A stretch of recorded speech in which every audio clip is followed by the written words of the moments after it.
20e décès dû au coronavirus MERS en Corée du Sud. L'inquiétude monte. Séoul a lancé une campagne de désinfection massive.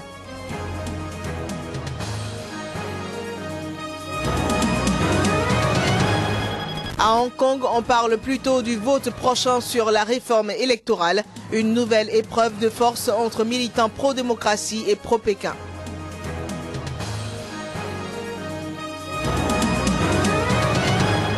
Élections législatives au Danemark le 18 juin. Le thème de l'immigration est au centre de la campagne.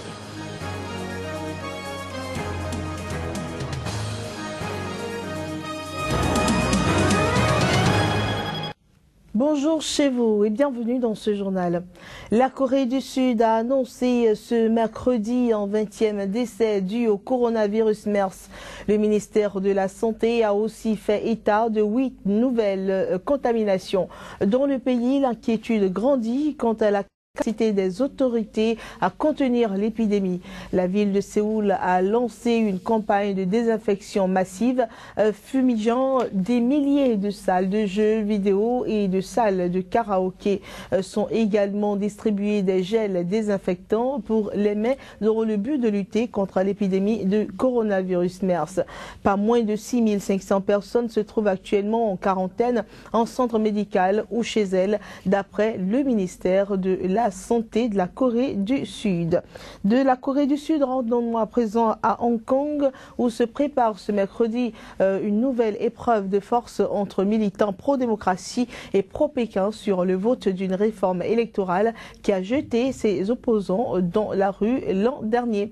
Eh bien, le texte en débat a compté de ce jour au Conseil législatif pour un vote prévu d'ici à vendredi fixe les modalités de l'élection en 2017 du chef de l'exécutif. Les députés pro-démocratie ont déjà fait savoir qu'ils voteraient contre. Le projet pourrait ainsi échouer puisqu'il n'obtiendra pas la majorité des 2/3 nécessaires à son adoption. Descendons à présent en Tunisie. Un accident s'est produit mardi entre un train de passagers et un poids lourd. Le drame qui est survenu au sud-ouest de Tunis a fait plusieurs blessés, mais également des morts. C'est l'un des plus graves drames ferroviaires qu'ait connu la Tunisie dans son histoire récente. À l'origine du carnage, un défaut de panneau de signalisation indiquant la présence d'une voie de chemin de fer et d'un passage supérieur. La collision entre le train et le camion a été violente. Les premières estimations font état d'au moins 18 personnes tuées et près d'une centaine de blessés. Nous avons reçu 98 blessés, dont 14 ont été transférés à l'hôpital régional de Zagouan et 3 autres ont été transférés à Tunis par service médical d'urgence et de réanimation. 6 blessés seulement sont encore à l'hôpital et leur état stable. En ce qui concerne le nombre de morts, nous avons reçu 17 morts et un autre mort a été reçu à l'hôpital régional de Zagouan. La Société nationale des chemins de fer tunisiens a assuré qu'une signalisation adéquate existait au niveau du passage supérieur avant l'accident, semblant rendre le chauffeur du camion responsable du drame. Les accidents qui surviennent en raison du défaut de signalisation de barrières sont récurrents en Tunisie, où seulement 250 passages à niveau sur 1150 sont équipés de panneaux de signalisation et de barrières. Un policier égyptien a été tué et 4 personnes blessées ce mercredi dans l'explosion d'une bombe au passage de leur véhicule dans le nord de la péninsule du Sinaï. D'après des responsables de la police, l'attentat s'est produit dans la ville d'Al-Arish, chef-lieu du Nord Sinaï, et la bombe avait été déclenchée à distance au passage d'un véhicule blindé de la police. D'après les mêmes sources, un capitaine de police a été tué et 4 policiers blessés. Depuis que l'armée a destitué le président islamiste Mohamed Morsi en juillet 2013, des groupes djihadistes ont multiplié les attentats contre les forces de l'ordre, disant agir en représailles à la sanglante répression contre les pro-Morsi, qui a fait plus de 1400 morts. Un tour en Côte d'Ivoire pour dire que le président ivoirien Alassane Ouattara a promis mardi que l'élection présidentielle d'octobre prochain serait totalement apaisée. C'était à l'issue d'un entretien avec son homologue français, François Hollande, à l'Élysée. Un extrait de sa déclaration. Les élections seront totalement apaisées, totalement démocratiques et totalement ouvertes. Et voilà, la Côte d'Ivoire veut être un exemple après cette crise post-électorale. De bonnes élections permettront de tourner la page et nous nous attelons à cela avec une commission électorale indépendante et donc des circonstances équitables pour tous les candidats. Personne ne devrait être exclu de candidature en Côte d'Ivoire. Le premier annuaire du compendium des compétences féminines de Côte d'Ivoire a été élaboré suite à un recensement à partir de la base de données de l'Institut national des statistiques.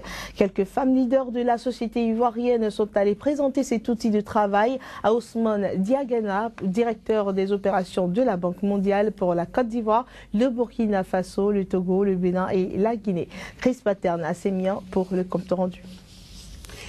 Elles sont plus de 4000 femmes réparties dans 101 domaines de compétences et 322 entreprises et structures ivoiriennes qui figurent dans l'annuaire 2015 du compendium des compétences féminines de Côte d'Ivoire.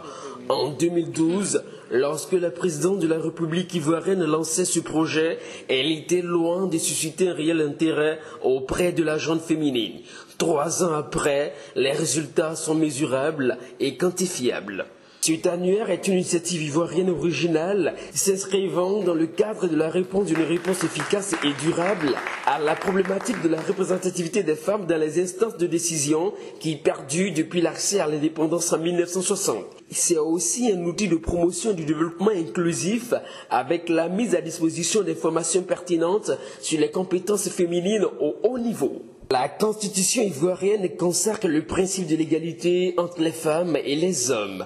Amener les institutions publiques et privées vers l'application d'un quota d'au moins 30% de la participation des femmes ivoiriennes dans la gestion des affaires publiques et politiques, telle est la volonté de ces femmes. Les autorités ivoiriennes et les bailleurs de fonds n'ont pas mis du temps pour épouser ce projet car ils sont unanimement convaincus que ce que femme veut, Dieu ne peut vraiment s'y soustraire. Au Danemark, gauche et droite sont au coude à coude avant les législatives de jeudi, c'est-à-dire demain. Une surprise pour l'actuel gouvernement impopulaire avant cette campagne, mais qui fait un retour fracassant dans les sondages. Avec les inquiétudes pour l'économie et la question du maintien de l'État-providence, le thème de l'immigration est au cœur de la campagne. Mardi, un sondage créditait le bloc de droite de 49,9% des suffrages contre 50,1% pour le bloc de gauche. Dans une autre enquête d'opinion, des partis de droite étaient donnés gagnants avec 50,2% contre 49,8% pour leurs rivaux de gauche. La course pour accéder à la Maison Blanche continue du côté des États-Unis. Un autre candidat qui s'est déclaré, Donald Trump. Au cours de son discours, il a vivement critiqué les dirigeants américains qu'il a d'ailleurs traités de stupides. Le nouveau candidat a également déclaré que les dirigeants américains sont contrôlés par les lobbies et les intérêts spéciaux. Une situation qu'il entend bien changer s'il est élu président à la tête des États-Unis. Voici quelques extraits de son allocution. Ladies and gentlemen, Mesdames et messieurs, je suis officiellement candidat à la présidence des États-Unis et nous allons rendre à notre pays sa grandeur.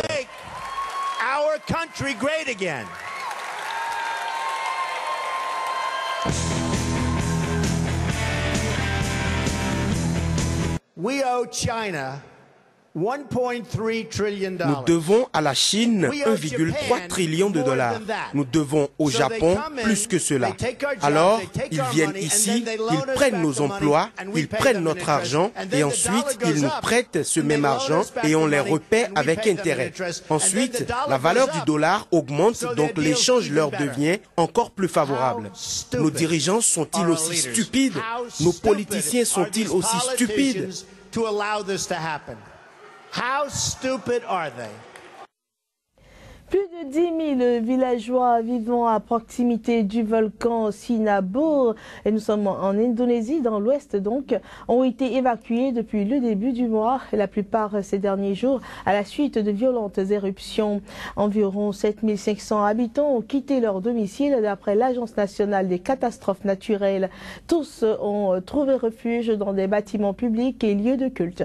L'activité volcanique restait élevée mardi chez des candidats de cendres brûlantes, de fumée et de pierres se sont échappés jusqu'à 3 km de distance à 4 reprises au moins. Et voilà qui va céder place à la revue de presse que nous retrouvons juste après ceci. Pour la revue de presse, nous recevons pour vous Joël Yetonji. Joël, bonjour. Bonjour Claire, et comment allez-vous? Très bien, et vous? Ça peut aller. Alors nous démarrons la revue ce matin par des nouvelles du Bénin après maintes reports. Eh bien, les élections communales, municipales et locales sont en pleine vitesse de croisière. Oui, enfin, peut-on dire, la Nouvelle Tribune donne plutôt à lire. Dans sa parution de ce matin, la campagne électorale a officiellement été lancée.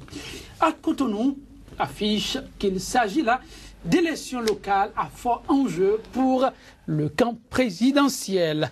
Un camp présidentiel qui nous apprend 24 heures au Bénin serait en difficulté à Cotonou.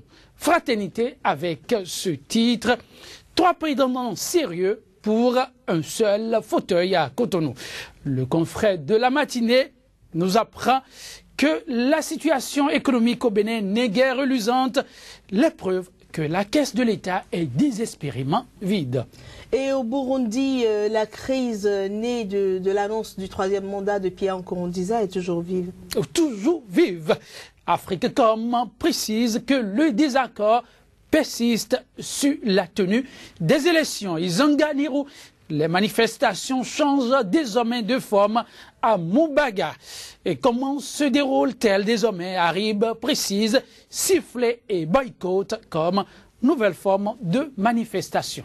Et en Côte d'Ivoire, c'est la visite d'Alassane Ouattara en France qui focalise toutes les attentions. Tout à fait. Le bélier intrépide parle de la rencontre Hollande-Ouattara qui livre ses secrets, c'est-à-dire avec le bélier intrépide. De quel secret s'agit-il?